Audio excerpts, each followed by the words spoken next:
امروز 3 فوریه برابر با بهمن نیروهای ضد راسیسم و فاشیسم فراخور سراسری در سراسر دنیا علیه راسیسم داده شده که ما هم جمعی از رفقا از طرف حزب حکمتیست کمیته خارج آلمان در این آکسیون شرکت کردیم و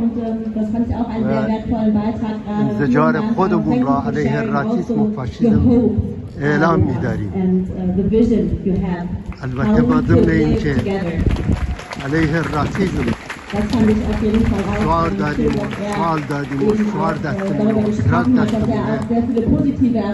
در این حال ازشون خواستیم که علیه اعدام‌های جمهوری اسلامی که هر روز به تعداد اعدام‌ها اضافه میشه بتونیم در اون مورد صحبت کنیم. حرف ما اینه که جمهوری اسلامی میخواهد با کشتار جوانان ایران خودش را از کینه و نفرت مردم ایران حفظ کنه، اما همچنان که تا حالا این امکان را نداشته و مردم در زیر چوبه های اعدام هم به جنایات جمهوری اسلامی اعتراض می کنند، اما برای جلوگیری و توقف اعدام لازم قدرت بیشتری را به میدان آورد. لازم مبارزات یک دست علیه اعدام را به سرلوحه همه شعارها و تراکتامون تبدیل کنیم. در ایران اعتراضات و مبارزات زیادی از کارخانه ها، از کارگاه ها، میان بازنشستگان، معلمان، زنان هر روز در سراسر ایران در میدان. اگر چنانچه تیتر اول شعارهامون در هر اعتراضی اعتراض به اعدام و توقف اعدام و شکستن چوبه های دار باشد، مطمئناً از قدرت بیشتری برخوردار خواهیم بود. زنده باد مبارزات مردم ایران بر علیه اعدام، نابود با جمهوری اسلامی با چوبه های اعدامش. ناگفته نماند این سومین اعتراض در عرض 3 هفته گذشته در شهر قم است که این دفعه هزاران نفر و 2 دفعه قبل مجموعاً بیش از 100,000 نفر در اعتراض علیه فاشیسم شرکت کردند و همین امروز در برلین صدها هزار نفر در این اعتراضات شرکت کردند و در شهرهای دیگر هم همچنین اعتراض علیه اعدام ادامه دارد. شاد باشید.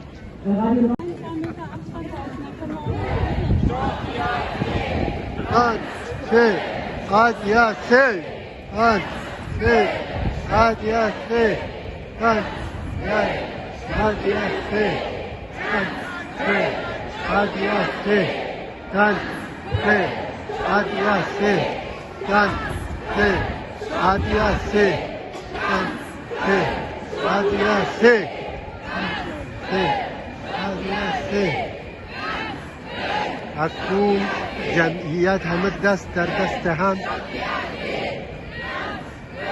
در ضدیت با این احزاب راسیست که این فراخوان‌های ضد خارجی مطرح کردن.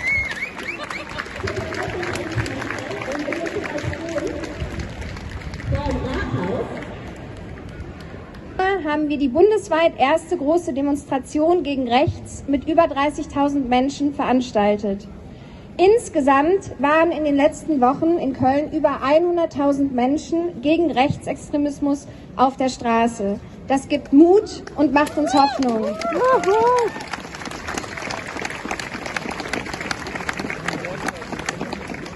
Heute beteiligen wir uns am Auftakt der bundesweiten Kampagne Brandmauer gegen Rechts. Hand in Hand, jetzt solidarisch aktiv werden. Den Aufruf Brandmauer gegen Rechts haben inzwischen über 1000 Organisationen und Initiativen unterzeichnet.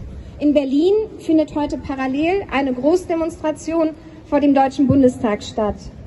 Nach 5 spannenden und vielfältigen Redebeiträgen werden wir hier gemeinsam mit euch eine Menschenkette bilden.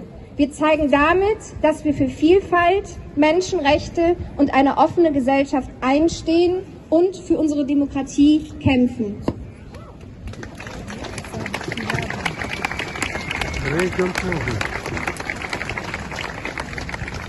Zwei Mikros gleichzeitig hatte ich auch noch nicht in der Hand. Wir stehen hier heute gemeinsam Hand in Hand für unsere Demokratie, gegen jeden Rassismus, gegen Antisemitismus und gegen alle anderen Formen von Diskriminierung. Killed 1,200 civilians and kidnapped 240 hostages, more than 26,000 Gazans, among whom are more than 10,000 children have been killed by Israeli defense forces. More than 1 million of Gazans have been displaced. Disease is spreading, famine is looming in Gaza. 134 of the hostages are still being held by Hamas militants. Names are just turning into numbers. Neither Israeli government nor Hamas can justify this massive destruction and pain they have been causing. Last week, thousands of right-wing Israelis, including 11 cabinet ministers, such as national security and finance ministers, and 15 members of the Knesset, joined a far-right conference called Victory of Israel, Settlement Brings Security. They celebrated the resettlement plan of Gaza Strip and the northern part of the occupied West Bank. On the other hand, thousands of Israelis and Palestinians demonstrate almost every day for ceasefire, end of occupation and release of the hostages despite the risk of being arrested. Just like these courageous people in Israel-Palestine, there are many other Palestinians and Jews in diaspora standing together against the Israeli government, PA and Hamas. Because we know that they do not care about us and they do not represent us. We believe in coexistence and therefore in co-resistance. We expect from international community and governments like Germany to listen to us and to stop pitting our communities against each other.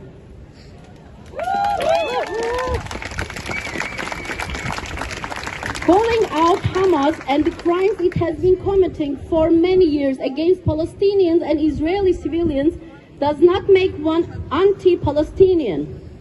At the same time, calling out far-right Israeli government and the ongoing occupation does not make one anti-Semite. When it comes to governments like Germany's, which is still supporting the Israeli government not just with words, but also by sending weapons, calling them out is especially important. The safety of Israelis depends on the freedom of Palestinians. And the freedom of Palestinians depends on the safety of Israelis. We need a political solution to stop this war and to end this entire conflict. We all deserve better. Hundreds of thousands of people have been going on streets recently to stand against right extremism in Germany, which is definitely giving us hope. However, we all know that we cannot end racism and make our cities safer for everyone just by attending these demonstrations. There is more work to be done. These demonstrations are not free from racism, anti-Semitism, sexism, homophobia, transphobia, ableism, and the other forms of discrimination. Since the 7th of October, there has been a huge increase in anti-Arab and anti-Muslim racism as well as anti-Semitism. At some demonstrations, the block in which many refugees and migrants were taking part and carrying Palestinian flags or wearing kafaya was excluded by the police, and some of them were attacked by other demonstrators. We need to talk about this, criticize it, and learn from it. We all grew up in racist, patriarchal societies. All these isms exist everywhere in our everyday lives. In books, in our language, at workplaces, at home. As Pokaugeta says, regardless of whether we think racism is bad or not, we have practically inhaled it. The same is true for anti-Semitism. The first step is to understand this. Only then can we really fight as equals. Unlearning can be harder than learning, but we have to do that too. Thank you.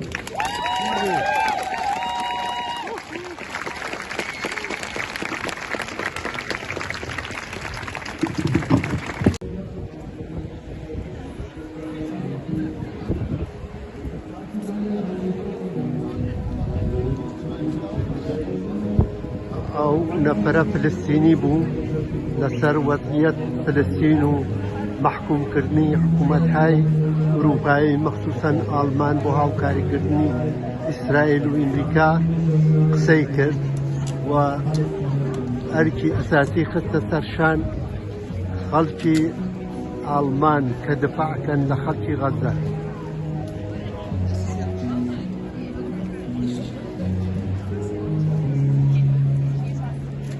یه نفر حالا سخنرانی کرد در دفاع از مردم فلسطین و محکوم کردن کشورهای اروپایی در دفاع از اسرائیل و کشتار مردم غزه.